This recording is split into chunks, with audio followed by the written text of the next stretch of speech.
And we're joined by Kayla Branch, Oklahoma County reporter for the Oklahoman. Hey Kayla, how's it going? It's going pretty good. Very, very busy.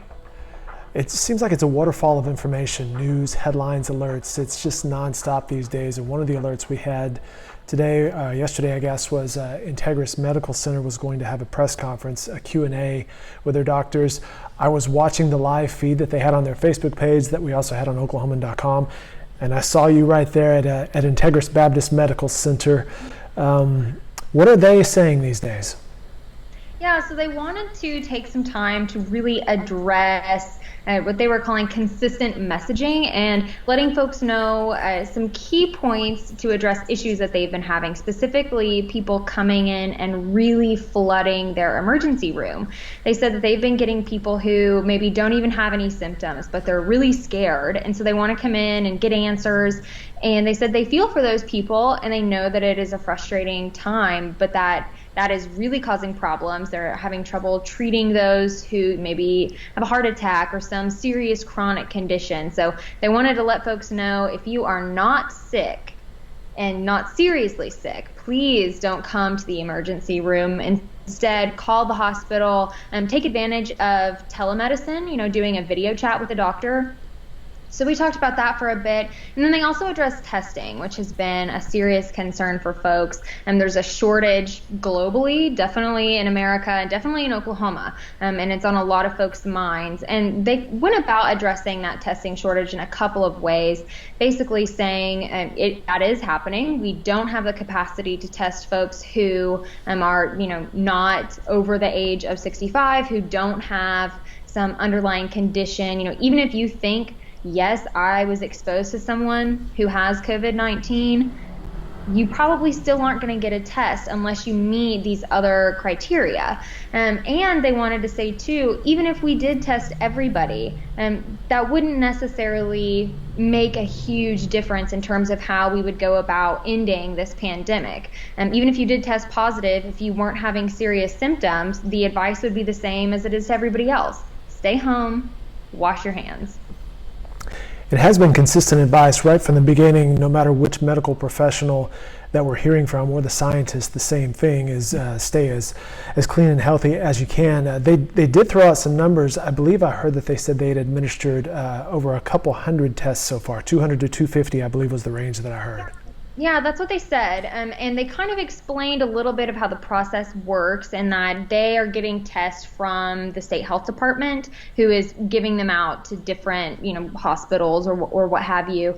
And then they just have that set amount. They said that at the beginning they thought it was about 300 tests, and they are just rolling those out to people who they think are really in need. And so they do a swab, and then they send that off to a lab, and that lab uses a special machine, and it seemed like they were hinting at a special type of solution to test the swab, and that is a place too where there can be some bottlenecks. So they can take as many swabs as they want and send them off, but they're still going to have to be going through additional testing. But then they also said that we're running out of swabs, and so we're taking swabs from flu kids, but they're definitely still limited at this point.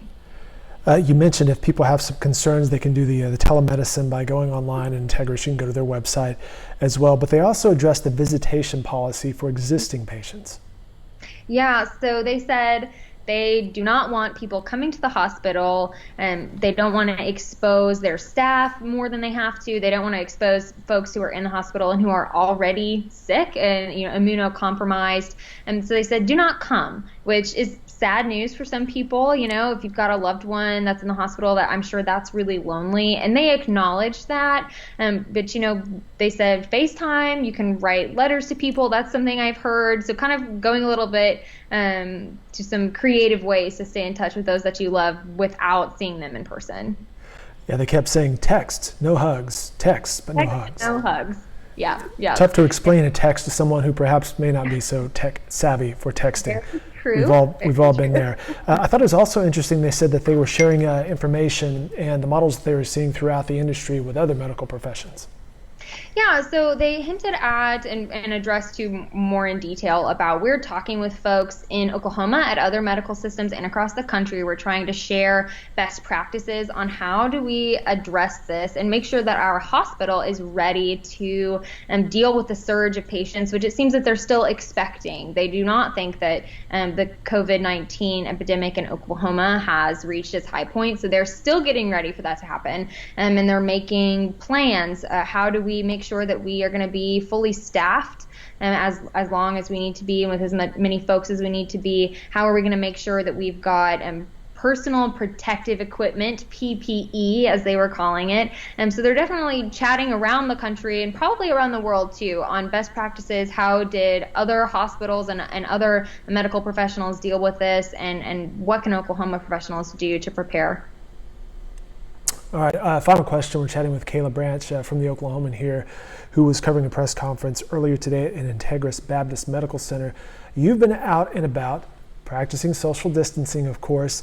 What are you hearing from people, and how are people kind of acting? Yeah, so just at the press conference, they said it was a little different than other press conferences I had been to. You definitely had to RSVP, and that was so they could set up cones out, and we did it outside. You weren't going into the hospital, so we did it outside. We were each supposed to stand at an assigned cone, which was placed several feet apart, and they had us several feet away from the folks who were going up and standing at the podium and talking. They had little hand sanitizer bottles that they were telling us to use, and some of the press folks that were there just kind of joked a little bit, like, I'm going to take one of these home with me, maybe grab an extra hand sanitizer because they're hard to come by. So I think that in general, that's kind of the vibe we're getting from people in the mass public, and this is something we are definitely aware of, and we are trying to be cautious of one another. But I think for most people, they're trying to still have a positive attitude, because I think social distancing can be something that is kind of lonely and that maybe some people aren't really used to. So I'm definitely seeing that in terms of social media. People are all over the place. I heard, now don't quote me on this, but I heard on the radio, someone tweets about the coronavirus every 49 milliseconds. Wow. So this is what folks are talking about. And you see the same thing on social media with people making some lighthearted jokes, memes. I've seen hundreds, thousands of them. But people are being serious too, and they're trying to let people know that, one, you're not alone. There's a community that you can reach out to online. And two, though, take this seriously. And I think people are starting to share personal experiences and let folks know, I have a grandparent I care about, or I have a sick friend, or a pregnant friend, or, whatever it is. And this could really impact people. So you need to be personally responsible.